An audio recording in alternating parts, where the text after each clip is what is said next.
what's up everybody? Team Extreme Fishing back here again. Wanted to do something a little different with this video. I want to kind of break down how we go about finding these crappies in the midwinter months like this. The first thing that we look for is we look at the maps. We're looking for lakes that are even depth in the middle and the deepest part of the lake. So that being whatever lake you're fishing, you're looking for a general bowl shape, like a eutrophic lake that tops out like 30-40 feet.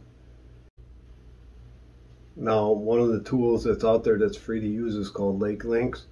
You can go on there and pretty much type in the name of any lake and find what you're looking for, and they have all the info on their structure, what the composition of the bottom is. So you're pretty much looking for a lake that is a mix of muck, sand bottom, not so much the gravel, because these crappies are out there looking for bugs, and the bugs are usually in that mucky type of bottom. So you just look for lakes around your area. Like I got one pulled up right now. I'll throw this clip in there of a local lake that I think the max depth on it is probably 32 feet is what it is. And I've had very success on this lake, but there are big crappies in there, but they're difficult to pin down in one spot. So in this particular lake I'm talking about, there's a spot, and I'll bring it up in the clip here, where it's a point that runs out to like 30 feet, and that's mostly where I would start. And you want to start and drill yourself a grid. Now, you want to work, you can either work deep to shallow or shallow to deep. The easiest way for me to do it would be to start shallow, because if you're walking, it's easier just to walk out from there, and then drill holes every 5-6 feet. Now, you'll continue to do this until you find a depth where the fish are located.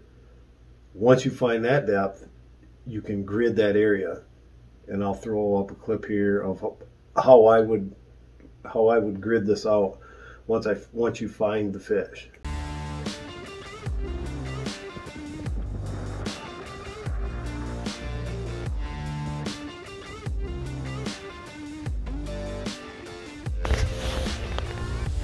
So all I did, I just made a little grid here. I just gridded this out. I only drilled about 6 holes because I gotta mark on my navionics where we're at. But they're down there. Just getting them to commit. You just gotta find what they want. Can't even get the shack set up. Going nuts.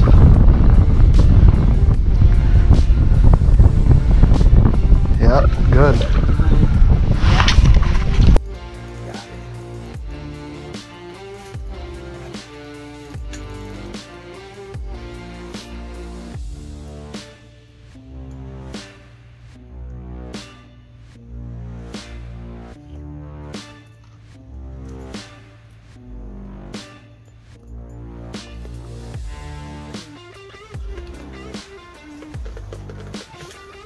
Good one there. Just hooked up.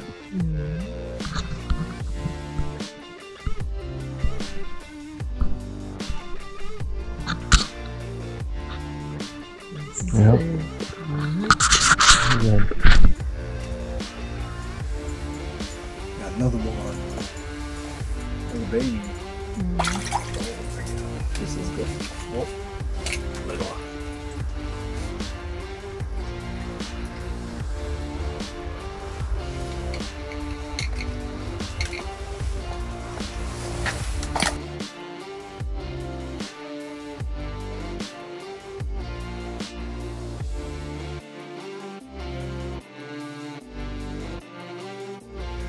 Well,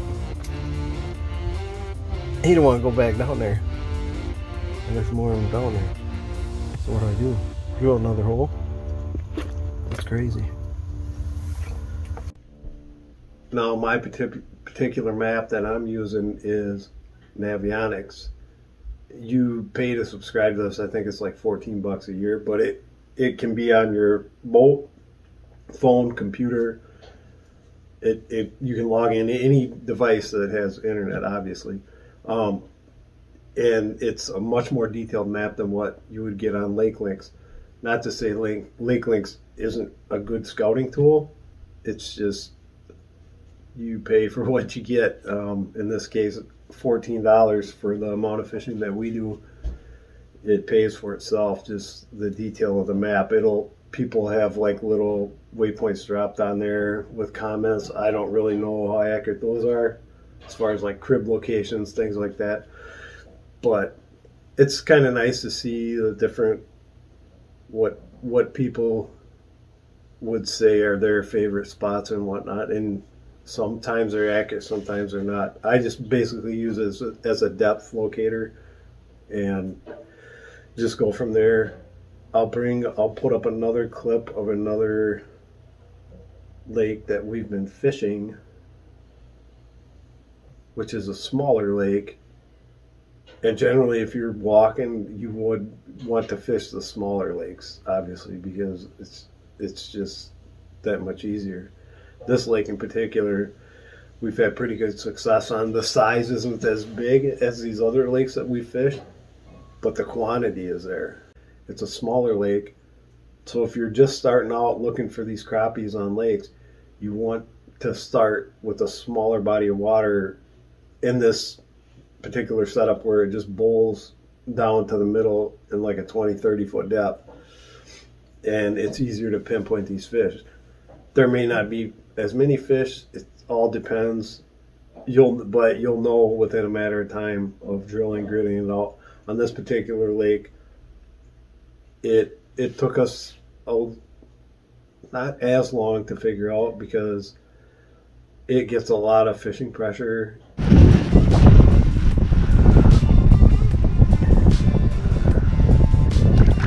Oh, that's a good one. Yeah. There you go. Hooked up again. Crappies. Crappie. Come on.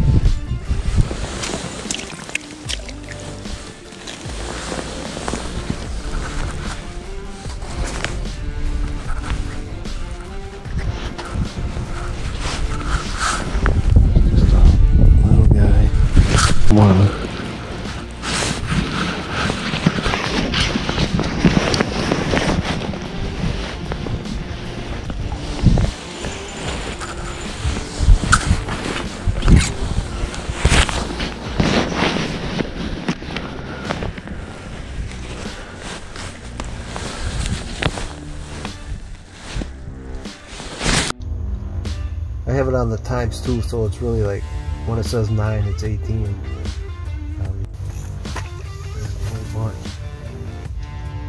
There's one down there. Could be baby birds too. They want to come up. They could be little bluegills. We've caught some of those in the ravine.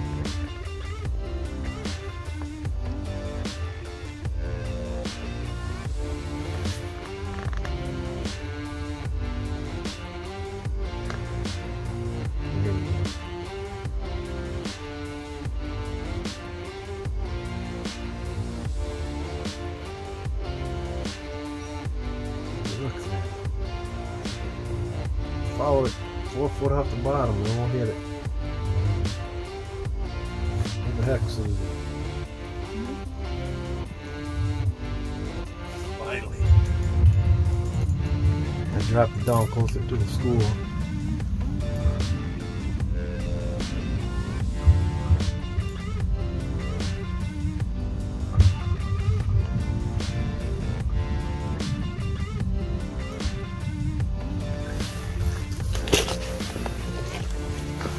There's a crappie. Giant crappie.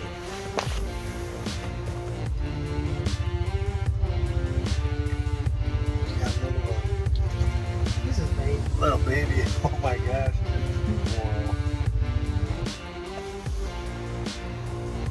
Look at that. Her screen just lit up. A whole bunch of them down there.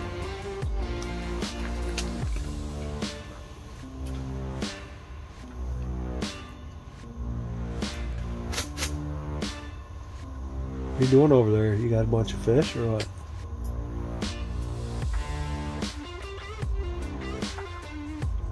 See a bunch of them on the locator.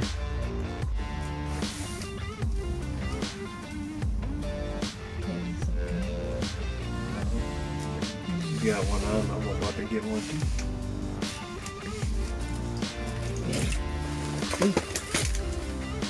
That's good. Yeah? The bigger ones are over in that hole, I guess.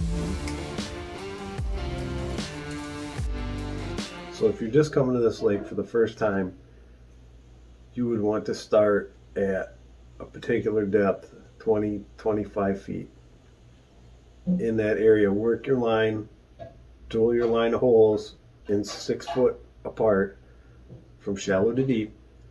Once you mark fish and you catch fish, you can make your grid in that particular depth.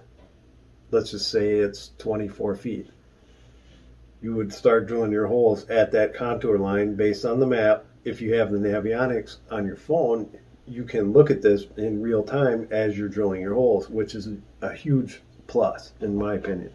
Because if you're using the free lake links,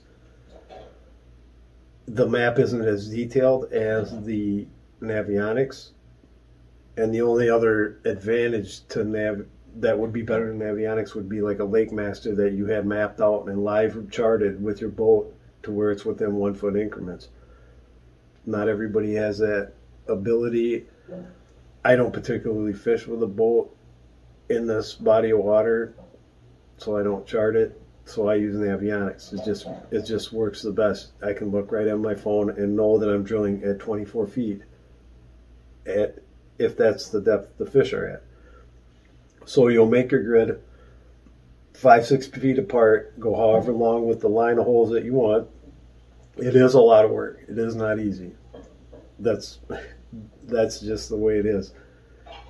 So you'll drill your grid, maybe make 4 or 5 lines with 6-7 holes in that line, 5-6 feet apart, and I'll throw a picture up here for reference of how I would do it.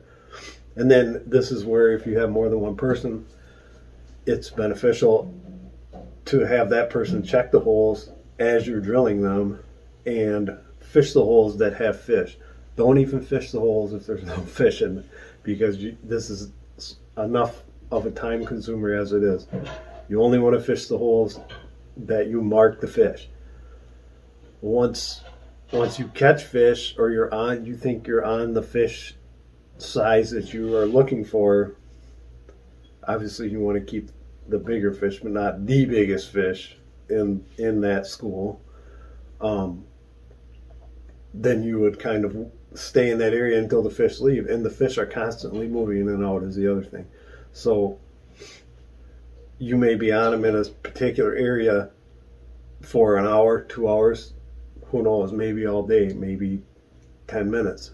It's just beneficial to keep moving and stay mobile to stay on the fish.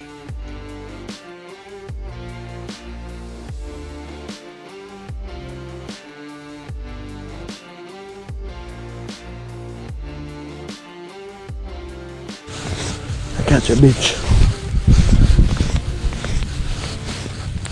Oh my God. I wonder why I missed him the first time. Yeah, that's good. Keep it? Yeah, keep it. Yep. Got another one.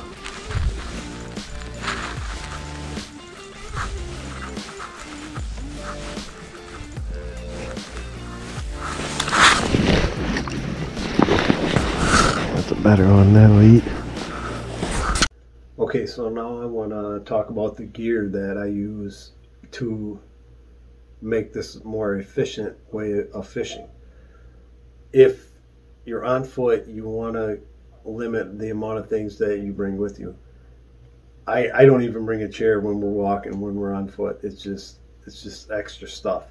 But an electric auger is really a very useful tool. I have the 24 volt lithium It's a lot lighter than the 40 volt. I have extra battery, but when the ice is super thick, you'll burn through 2 batteries easily. I mean, ideally you would probably want 3. However, that's just, I have a gas auger as well, and that pretty much will do the job. But the disadvantage of that is it's heavier. So if you're on foot, the 24 volt is like the perfect searching tool. Another thing that you want is obviously a toboggan to carry everything, and a flasher. I know there's a lot of guys that are running Panoptics and live scope and all that stuff, which is awesome. It's 32 pounds. It's more weight. If you're on foot, 32 pounds is a gas auger. That's pretty much the weight. I think 38 pounds is what my 43cc weighs, but you kind of got to factor that in as well. But just for to keep it as simple and efficient, a Vexlar, a Markham, a Humminbird, any one of those. I actually have the Ice 55 that my wife Susie uses, and I have a Markham M3 with zoom. They're not digital, they're not fancy, but they mark fish. And when you're searching, sometimes you don't want all that bulky 7, 8, 9 inch screen big stuff. You're constantly looking until you find the fish and marking the fish. If your situation is different, where you have an ATV or a snowmobile or a side-by-side, then you can start carrying around these bigger items. Is it necessary to have Panoptics? I don't think so. You can catch the same. You can still find the fish. It takes more work. The live scope is nice because you drill one hole, you look, all the fish are over here. You have whoever's with you or yourself drill a hole what you think is however many feet away, and you're on the fish. The way that we're going about it is you're just popping a bunch of holes and checking until you find them. So this is what we're using. I'm just using that little not a Jamie, it's a poly thread, little spike, because it looked like something that I caught when I caught one that had in his mouth.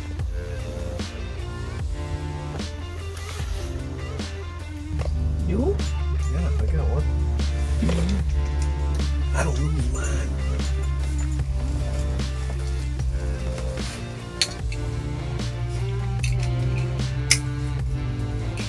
Go.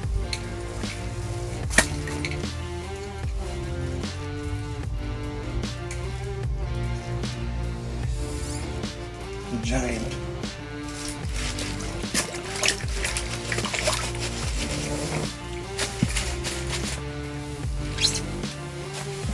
Hit it.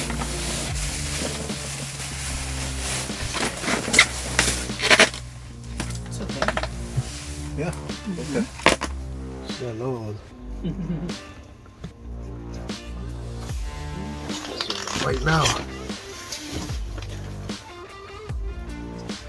Right at dark. Oh, Oh, you got him hooked sideways. That's why. Okay, everybody. Thanks for watching the video.